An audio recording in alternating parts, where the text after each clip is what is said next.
তিন জায়গায় প্রয়োজনে মিথ্যা বলা যায়।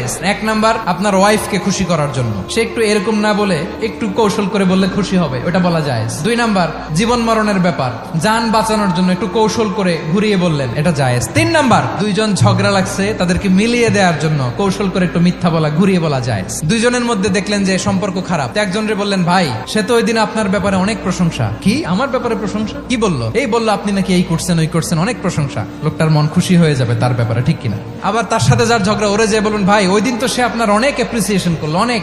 সে তো অবাক, কি রে বলে কি? এই যে দুইজনের ব্যাপারে দুইজনের একটু ভালো ভালো কথা বলে দিচ্ছেন, একদিন দেখবেন রাস্তা দিয়ে হাঁটার সময় একে অপরকে সালাম দিয়ে ফেলছে, সালাম দিয়ে বুকে জড়ায় ধরছে, আছে না নাই? আবার মিলমিশ হয়ে গেছে। কিন্তু আমাদের স্বভাব হইলো, দুই প্রতিবেশী যদি একসাথে বসে একসাথে হাঁটে, দূর থেকে দেখলে আমাদের জলে, আছে না নাই? ঘটনা কি? এই দুইটার মধ্যে এত মিল কে? এই দুইটার মধ্যে গিরিঙ্গি লাগানো যায় কিভাবে?